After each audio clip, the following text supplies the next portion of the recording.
السماوات طباقا ما ترى في خلق الرحمن من تفاوت فارجع البصر هل ترى من فطور ثم ارجع البصر مرتين ينقلب إليك البصر خاسئا وهو حسير ولقد زينا السماء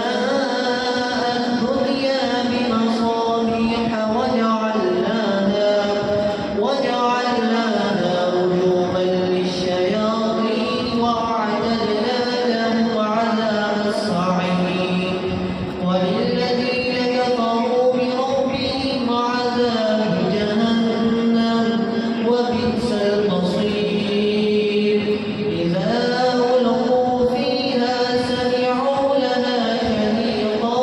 وهي تفور تكاد تميز من الغيظ كلما ألقي فيها فوج سألهم خزنتها ألم يأتكم نذير قالوا بلى قد جاءنا نذير فكذبنا وقلنا ما نزل الله من شيء إن أنتم إلا في ضلال كبير وقالوا لو كنا نسمع أو نعقل ما كنا في أصحاب السعير فاعترفوا بذنبهم فسحقا لأصحاب السعير إن الذين يخشون ربهم بالغيب لهم مغفرة وأجر كبير وأسروا قولكم أو اجهروا به إنه عليم بذات الصدور ألا يعلم من خلق وهو اللطيف الخبير هو الذي جعل لكم الأرض ذلولا فامشوا في مناكبها وكلوا من رزقه وإليه النشور أأمنتم من في السماء أن يخسف بكم الأرض فإذا هي تمور أم أمنتم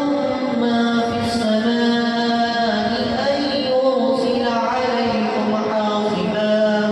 فستعلمون كيف نذير ولقد كذب الذين من قبلهم فكيف كان نذير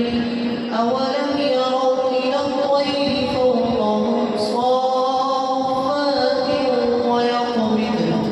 ما يمسكهن إلا الرحمن إنه بكل شيء بصير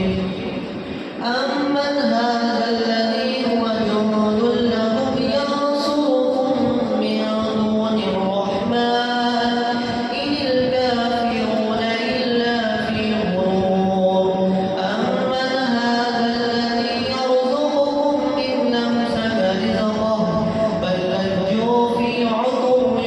ونفور أفمن يمشي مكبا على وجهه يهدى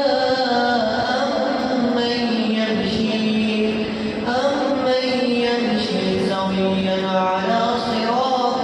مستقيم قل هو الذي أنشأكم وجعل لكم السمع والأبصار والأفئدة قليلا ما تشكرون قل هو الذي ذراكم في الأرض وإليه تحشرون ويقولون متى هذا الوعد إن كنتم صادقين قل إنما العلم عند الله وإنما أنا نذير مبين فلما رأوا زلفة سيئت وجوه الذين كفروا